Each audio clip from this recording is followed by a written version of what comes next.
Baby Toby. Good morning, Tonga! Good morning! May hindi maamin? Ilabas mo na yan sa akin! Meron Toby! In the morning! Uy! Nakakaloka! El Toby in the morning! Ciao, Toby in the morning.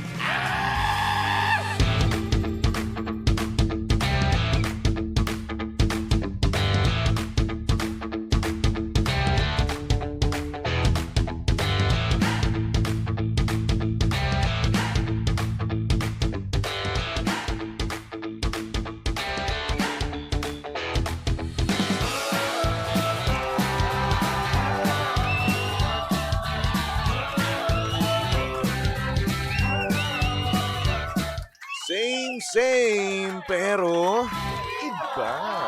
We are number 1, 06.7 Energy FM. Pangga, wag mo sabihing radyo.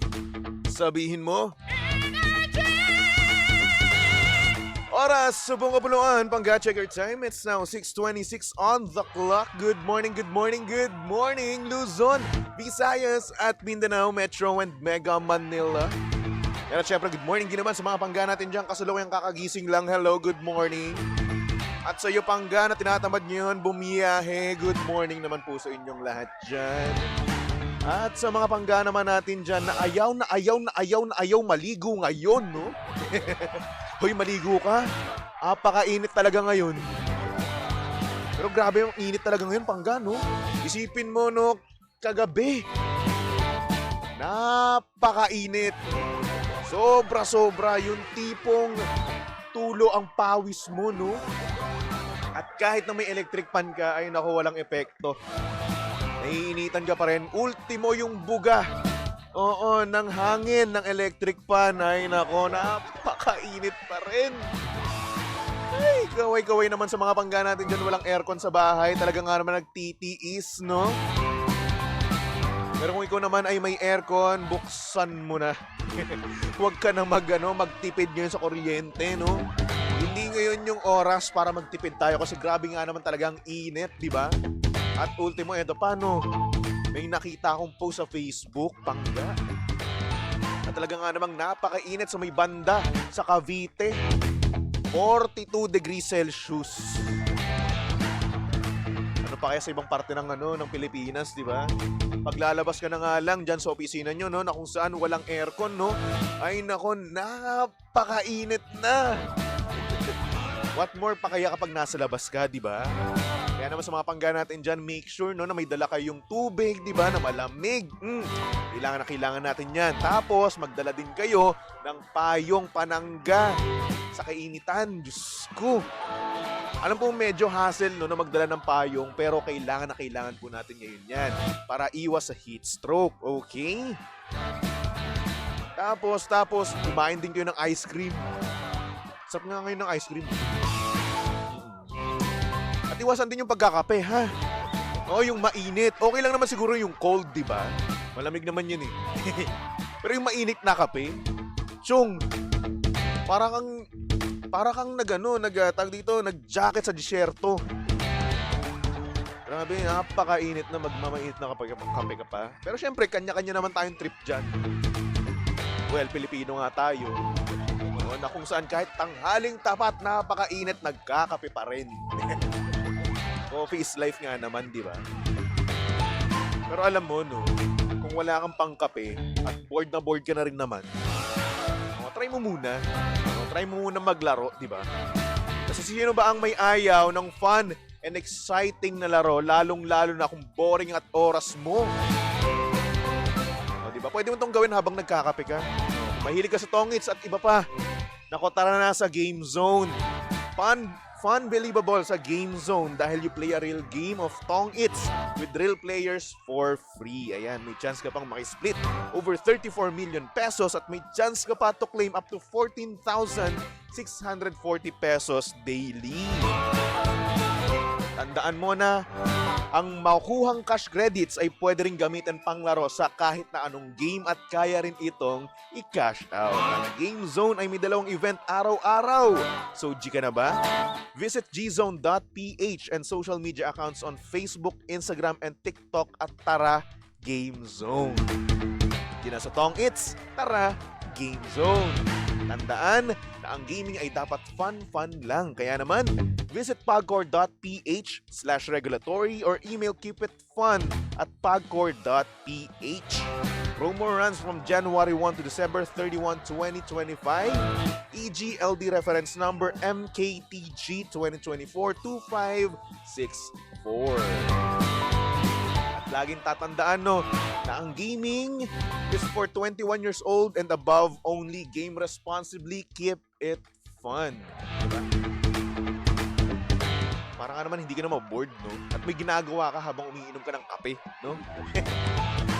Ay nako, mapangga saktong oras, 6:31 on the clock at syempre kasama nyo pa rin at kalandian ng hot baby boy ng radyo. Of course, walang iba kung hindi si Baby Toby. At syempre pangga, si Baby Toby ay live na ngayon sa Energy FM Facebook page. Kaya naman kung gusto mo makita ang itsura ni Baby Toby ngayong Tuesday morning, no?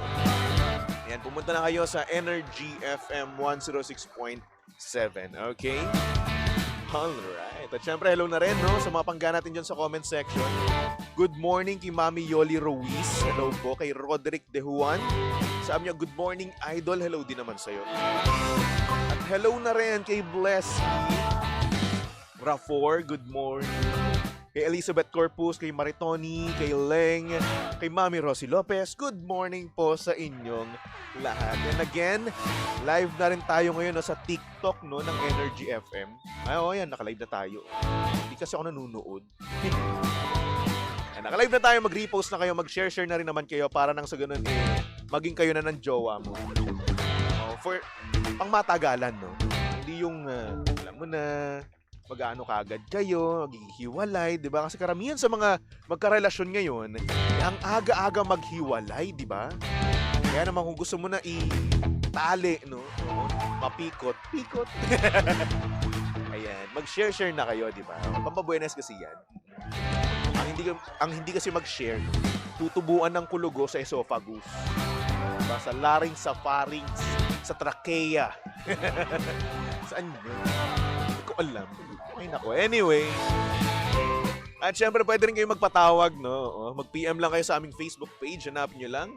NRG FM 106.7 at magkwentuhan tayo about life, love life, and whatsoever. Kung gusto mo rin mag-confess ng yung deepest, darkest, wildest secret, no? Pwedeng-pwede yan. Basta mag-PM lang kayo. Again, Energy FM 106.7, okay? At kung medyo nahihiya ka naman, no? Pwede kang mag-PM sa aking Facebook page. Oo, mag-send ka doon ng mensahe, di ba? Para mabasa ko rin naman yun. Baby Toby 1067. Kasi karamihan sa inyo, no, nahihiya kayo. Ayaw nyong marinig yung boses nyo. Baka mabosesan. Well, oh well. Yan. Good morning sa mga pangga natin dyan na nanonood at nakikinig. Hello kay Maraya. Sabi niya, at maganda na naman ang araw ko. Nakita na naman ako ng pogi. Sino? Ako ba yun? Loko-loko, wala akong maloloko dito. Uy, wala akong pera. Ay nako. Oh well. Mga pangga, meron tayo ngayong sender. Kaya naman, wag na natin to patagalin pa. Ipasok na natin yan dito sa Titi in the morning. Oh yeah, TT in the morning. Why? Ang aga-aga ha. Tell Toby in the morning.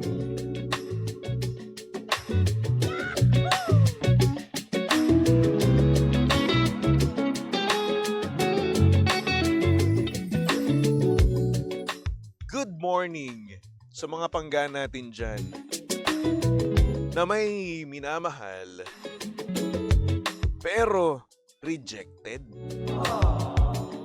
At hello din naman sa mga pangga natin dyan na nagbabalak na umamin pero umamin, ayun, X. Ito ang storya ng ating sender. At ang sabi niya dito, "Good morning, baby Toby.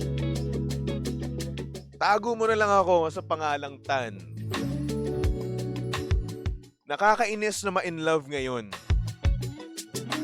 Parang isang kasalanan ang ma-fall agad-agad sa isang tao. Umamin kasi ako sa isang babae nung nakaraan. At ayun na nga, gaya ng ibang umaamin, rejected ako. Sabi niya masyado raw akong mabilis na ma-fall. At hindi pa raw siya ready sa commitment. Hindi ko naman inaasahan na ibalik niya yung sinabi ko eh. Umamin lang naman ako.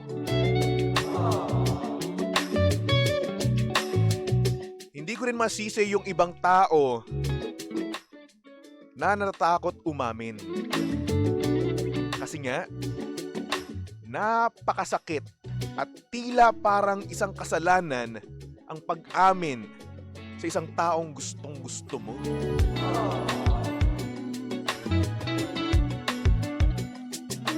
Akala ko siya yung babaeng para sa akin. Kaya ko pa naman gawin ang lahat-lahat para sa kanya.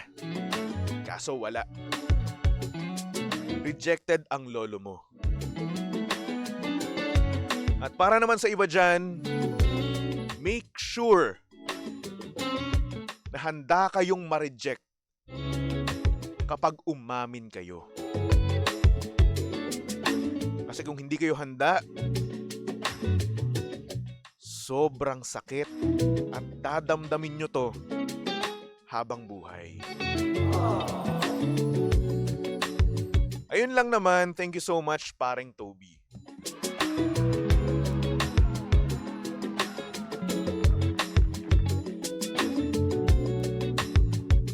Isang katahimikan para sa ating broken na kaibigan. Outsu.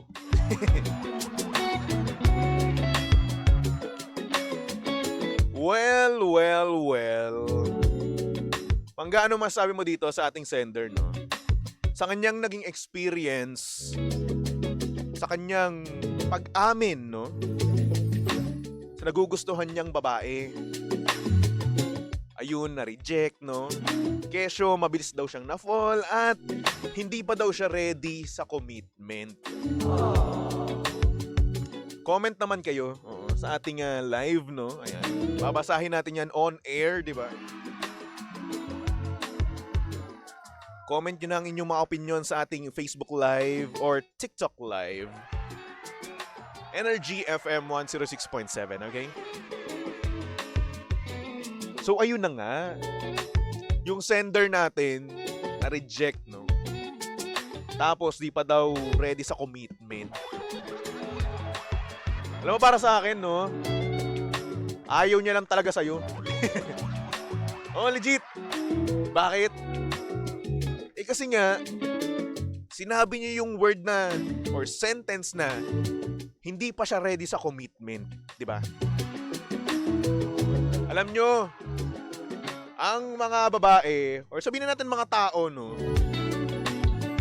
Mapababae, mga palalaki, no? Ready yan sa taong gustong-gusto nila. Sa taong bet na bet nila. Ay, nako. Ganun yun. Kahit na sabihin natin kaka-break lang nila, no? Basta gustong-gusto nila yung lalaki, ready na kagad yan sa commitment. Oo. Kung hindi ka naman niya bet, no? Kung hindi ka naman niya type talaga, no? Or gustong-gusto, no? Yan yung mga linyahan nila. Di ba? Hindi pa ako ready sa commitment. Ang bilis mo kasing na-fall. Ay, naku, hindi, oy. Hindi ka lang niya talaga bet, no? O, sabi ni Carlo, di ka talaga type niyan, pre. Hanap ka na lang ng iba. O, di ba? O, sabi naman ni Miss Jenna, di ka lang talaga bet. Ang daming nagsasabi. Kasi tayo, no? Nagiging ready lang naman tayo sa mga taong gustong-gusto talaga natin, eh. Kahit di pa tayo fully healed, di ba? Kahit meron pa tayong nararamdaman sa mga ex natin, ay naku, bigla-biglang mawawala. Oo. Ay naku. Di pa ready sa commitment. Naku. Yan tayo eh, no? Pagka hindi natin bet yung tao, hindi pa ako ready sa commitment.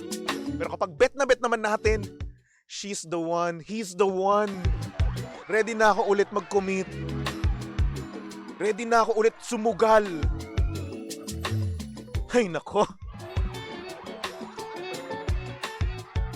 Ready na ako ulit magpaloko. Ready na ako ulit ibigay ang lahat-lahat ng tiwala ko. Nek-nek nyo. Sino niloko nyo, ha? O, sabi ni Bernadette Villanueva, ako single, kung gusto mo ako na lang. O, para sa letter sender natin, no, na si Tan. O, single daw si Bernadette Villanueva. Diyos ko, day. Kamag-anak ko pa ata to. Huy, kung kamag-anak kita, wag kang ano. Let's go. Sabi ni Carlo, mga charotera. Actually, charotera. Kasi ito naman sa mga linyahan ng mga lalaki. No? O, kapag umamin kayo sa isang lalaki at sinabi sa inyo na ano lang tayo, let's take it slow. Or hindi naman kaya, let's go with the flow. Ibig sabihin yan, pang-isahan lang kayo. Panglandian lang kayo. Ganun. Oo. Tapos meron talaga yung bet na bet talaga. No? Tsaka in-game lang yung taong yun. Ay nako. Sabi ni Mariah, di porket di ka bet, pangit ka ha. Baka di lang talaga kayo magka-wavelength. Kaya ka ni-reject. Actually, ganoon naman talaga yun. Kasi may mga gwapo rin naman talaga na nare-reject, no? At hindi bet nung babae. At sabihin na natin pati na rin yung mga ano, no, yung mga kababaihan dito. Hindi porket ni-reject kayo, hindi na kagad kayo maganda or hindi naman kayo gwapo, di ba? Hindi ganoon yun. May maganda at gwapo rin naman talagang nare-reject. It's just, hindi lang talaga kayo yung type niya, di ba? Kumbaga, hindi kayo pasok sa banga, ganun. Ay nako. Alam mo, gwapo ka naman eh. Gwapo naman tayong lahat eh. Maganda naman tayong lahat eh, di ba? Kaso nga lang, yung mga nakikita natin at na-fall tayo, no? Hindi tayo yung gusto. Sad but that's the truth, no? Kahit nasabihin na natin, kaya natin gawin sa kanya lahat-lahat. Kahit nasabihin na natin, no, kaya natin puntahan siya kahit malayo siya, no? Kahit sabihin na natin, kaya nating intindihin yung katuyuan niya, di ba? Wala tayong magagawa, di ba? Kahit na kaya nating gawin yung mga bagay na hindi sa kanya ginagawa nung ex niya. Kahit kaya natin panindigan yung mga sinasabi natin, no? Wala pa rin tayong magagawa. Kasi nga, hindi tayo yung gusto niya. Sabi ni Miss Jenna, and we need to accept that. Correct. Tanggapin na lang natin yun. Hayaan mo, darating din yung panahon, no? Na sa'yo naman may aamin, kasi ikaw naman manre-reject. Minsan ganun nangyayari sa atin, no? Oh, if you like someone, no? Hindi ka naman niya magugustuhan. At yung tao naman niya gusto mo, no? Hindi ka naman niya magugustuhan. Ang gulo ng buhay. Ay, Diyos ko, day. Sabi ni Carlo, Villanueva ka rin ba, Baby Toby? Baka kamag-anak kayo? Oo, Villanueva rin ako. Yun kala ko nga, baka nga kamag-anak kami ni Bernadette, oh. Kaya nga sinabi ko, huy, maghunos dili ka.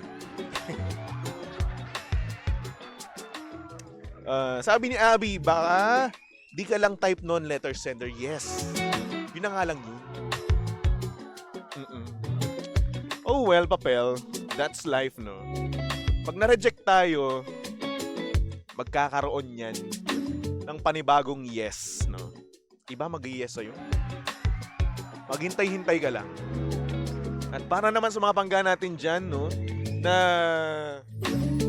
aamin or nagbabalak na umamin, no? Tama yung sinabi ni Tan, no, ng ating letter sender na mag-isip-isip kayo. Not once, not twice, not thrice, but 10 times, no? Mag-isip-isip kayo as many as you can. Kasi nga, pwede rin kayong ma-reject and at the same time, pwede rin naman kayong salubungin, no, sa nararamdaman nyo. May chance din naman. Kaso nga lang, kailangan mo rin i-consider, no? Yung mga pwedeng mangyari, kailangan mo rin i-consider na ma-reject ka. Diba? Because that's life. Kapag ikaw nga nag-a-apply ng trabaho, di ba? Di ka nga nag-i-expect eh, no? Pero ayun, pag natanggap ka naman, di masaya ka. Ganun din yan sa love life. Kapag nagustuhan ka rin naman niya, you win. Kapag hindi naman, di talo ka. Move on na lang ulit, di ba? Focus ka na lang sa panibagong crush mo. Focus ka na lang sa iba. Dami pa dyan, Diyos ko. Madami pa dyan na swak sa'yo, di ba? Parehas kayo ng gusto. Perfect na perfect para sa'yo. Yung taong hindi ka sasabihan ng hindi pa ako ready sa commitment. Masyado kang maagang na-fall. Hindi. Minsan, no, yung mga mabibilis na ma-fall, no, sila pa yung nagmamahal ng lubos-lubusan. Pero, sila rin naman yung mga nare-reject kalimitan. Ang sakit, no?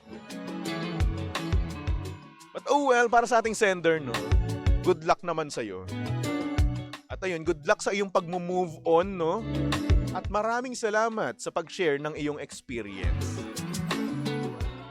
Napakagandang lesson yan para sa mga pangga natin dyan na nagbabalak at natatakot, no, na umamin. Kasi eto na yun eh. Eto na yung naging resulta, no, ng pag-amin sa taong gustong-gusto niya. So ayan. Learn. Anyway, sa mga pangga natin dyan na gustong mag-send, no, ng mga mensahe, yan, PM lang kayo sa aking Facebook page. Hanapin nyo lang Baby Toby 1067 at kung gusto nyo namang magpatawag, PM lang kayo sa aming Facebook page. Hanapin nyo lang Energy FM 106.7. Okay? Alright. So, for our next song, here's a song from my idol, Jano Gibbs. Yeah. O diba, ang ganda-ganda kaya nito. Classic. Ipagpatawad mo, dito lang yan sa estasyong same, pero iba. We are number 106.7 Energy FM. Pangga, wag mo sabihing radyo. Sabihin mo